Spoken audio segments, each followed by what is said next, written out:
Hi, Noel Polanco here with Homeqwik Property Management. Thanks for checking out our web series again. And the topic I'm going to discuss today is landlord tips and tricks for finding the best possible renter for Arizona or for Phoenix. Generally, obviously, everybody asks, are you going to do a full background search? Well, of course you do. You want to do credit, criminal, sex offender search, and you want to verify their income and residential history. The number one thing I always tell my clients is the credit score is not everything, especially the last few years when a lot of people had a short sale, a foreclosure, or maybe even a business failure. Their actual credit score isn't really the biggest factor.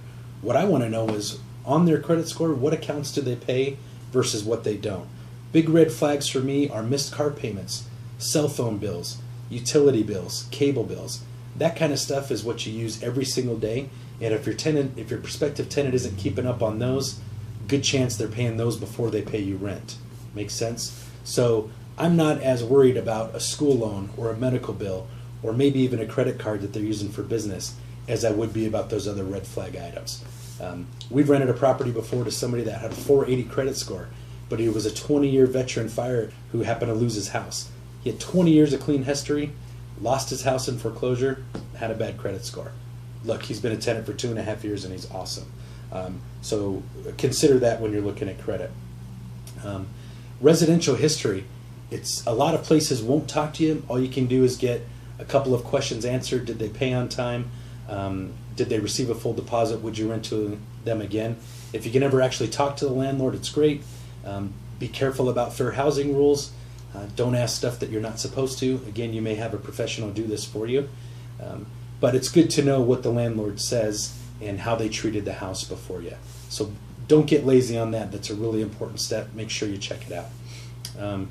We've got new technology now. You can Google them. Google their name. Take a look at Facebook. See if they're on Twitter. What kind of stuff are they talking about? You can kind of get an idea on their personality, because trust me, when they show up to see the house or meet your agent or meet your property manager, they're obviously going to be putting on their best front, and we just want to make sure that that matches up with any other information we can find. Last thing to think about is, what type of tenant does your property deserve? If you're in a lower end neighborhood with lower end rents, you're likely not going to get the doctor who married the lawyer and is moving in with their kids that they've got in private school. Generally not how it's going to work out. You're going to get tenants who look just like everybody else who lives in your neighborhood.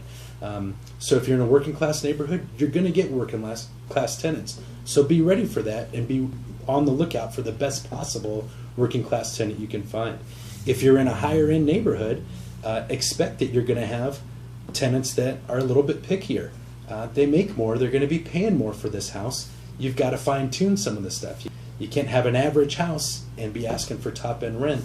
You're not going to get the type of tenant that you're looking for.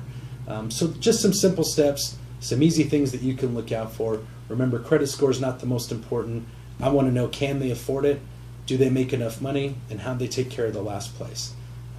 Again, if you ever have any questions about this or any other topics, please call us anytime and check us out at homeqwik.com. Thank you.